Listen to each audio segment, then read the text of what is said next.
Người vô dung đã đâm thùng nào re đã đơ hình đề lệ cho về đơ ra mà tu ta về đơ. Ok cô trình để nó bi cô con đi cả lệ cô trình để nó đã mẹ ôm cần định đưa Đâu buồn. nhìn cô tăng rõ là một người bị đang ở đó nhìn cô tăng ngã lấy sang cô bị đang ở Ngồi trong thêm lá. giờ cô tăng ngã lấy bè cô để lệ cho anh để ngã lấy cô hàng người mình mong ta người dòng người ta người về ba ta đời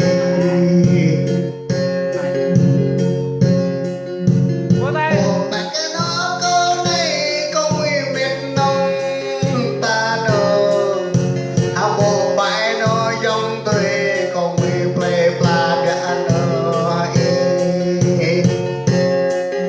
Vâng trên để tay.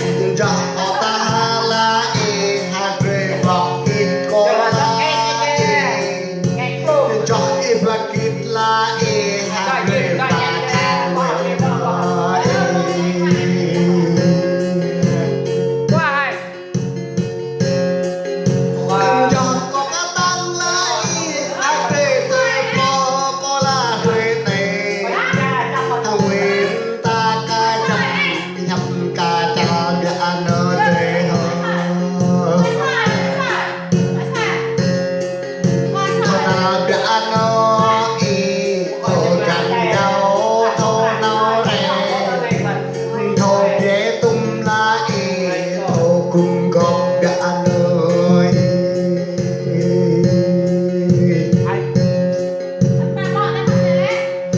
hành trình trẻ nó đêm ta đôi hà đông mẹ nó hành trình trẻ nó đêm đi ta bông hoa tôm tạc mẹ đôi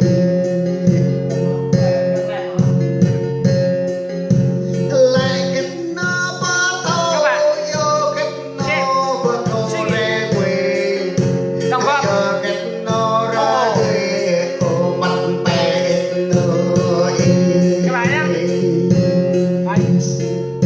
Hát rất hay. Tình cảm. rồi nhớ về lê chọn rồi dầm kỳ các à nhớ ra ta tăng hà mẹ tôi do ô tâm mẹ nằm bò gió của hồ tâm hôi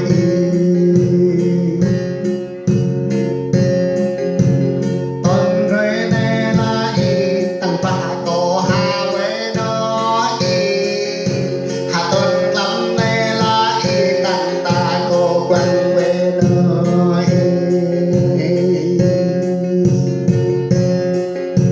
lặng là cái mơ cô này rập ô bi rập ô nơ và cầm cái mơ cô này em mô bi mô nơ Hát rất hay. Ủng hộ like kênh. mà cô lên cái mơ cô này đừng quê cô biết quê không đừng quê nghe là mô ta lệ việc cô biết mô ca tâm bi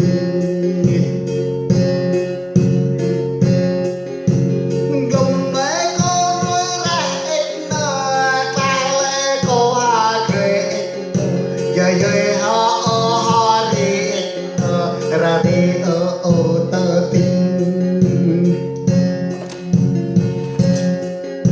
có thô mẹ nó đâm một núi cổ mạnh đỡ bay giữa qua có thô mẹ nó qua ơi cô cha giữa ta mình đi